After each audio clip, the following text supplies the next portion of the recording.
lot of people who experience anxiety when it comes to flying, and frankly, that's perfectly normal. Your body was not designed to be 10 kilometers above sea level in a seemingly uncontrollable metal tube. So it really is understandable that your body reacts in a certain way, and it's a certain negative way.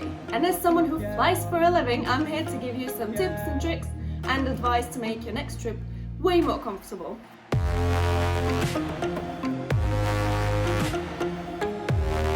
Hi there, I'm Meg from Meg's Wanderings. I'm a travel content creator and a flight attendant, and today I'm going to give you 9 pieces of advice that will hopefully lessen your nervousness next time you're flying, and you can just thank me later.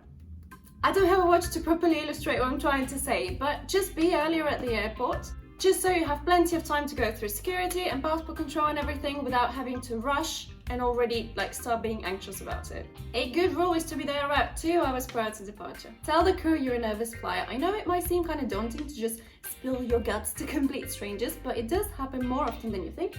And we, the crew, will just pay some extra attention to you, we'll answer all questions that you might have, and we're just gonna have a good time. Have a light snack beforehand. One of the worst things you can do before a flight is actually not eat anything at all. Especially if it's a morning flight, you're gonna make it very easy for yourself to get sick during takeoff, landing, and whenever there's turbulence. But on the other hand, just don't go overboard and eat like a 5-course meal, because that is surely going to make you sick as well. A few biscuits, a banana, a bowl of cereal, they're your best bet. You can get wine, but don't order a second one. I've discussed drinking alcohol in one of my previous videos about how to survive a plane crash. If you're interested in seeing that, it's going to be in the description down below. So basically, in terms of safety, it's not the most brilliant idea to drink a lot of alcohol, but a glass of wine never killed anyone. And it is a good way to relax so you're not that focused on what's making you anxious in the first place. I know this is actually the #1 thing people do when they're afraid of flying, so if you're going to do it, just do it correctly. But in my professional opinion, don't drink. It's better to have a clear head. Wow, look at me not condoning alcohol. Avoid drinking fizzy drinks or coffee. The difference in air pressure is sure to make you feel physically uncomfortable, but this feeling is going to be 10 times worse if you've already had carbonated beverages or coffee, which will also increase your heart rate, which you don't want. Observe the crew. The flight attendants are your best way of knowing if what you're hearing or you're feeling is in fact normal. If we don't seem worried, neither should you. We know every sound our aircraft makes, and we're trained to spot even the slightest abnormalities in order to tell maintenance what to look for. So if we're just chatting and drinking tea, there's absolutely nothing to worry about. Get a playlist ready and spend the journey listening to your favorite music or watching your favorite TV show.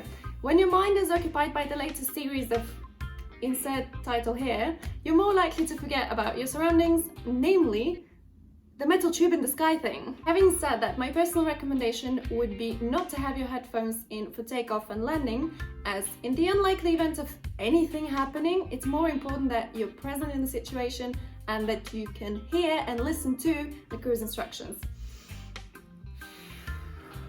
Breathe.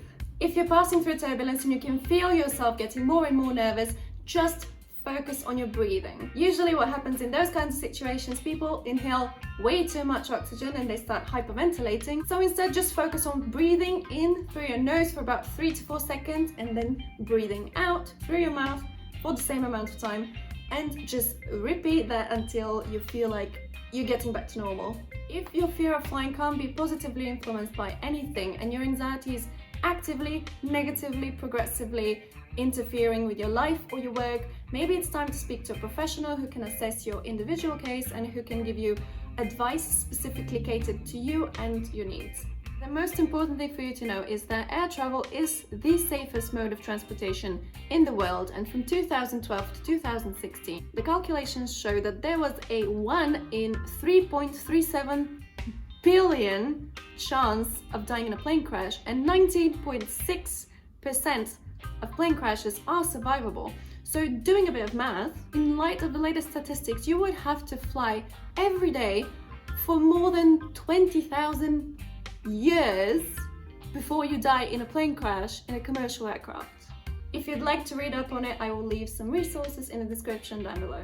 If you want to know the principles about how to survive a plane crash, I have a playlist. I just have one video there, but I recommend it. So that's it. I hope you enjoyed this video. If you found it informative or entertaining in any way, shape or form, you can give it a like. If you have comments, questions, you agree or you disagree with anything I'm saying, there is a comment section down below. And if you want to learn more about traveling, aviation and other random topics I like to talk about, you can subscribe to the channel and click the bell next to it so you get notified whenever there's a new video coming up. Okay, bye.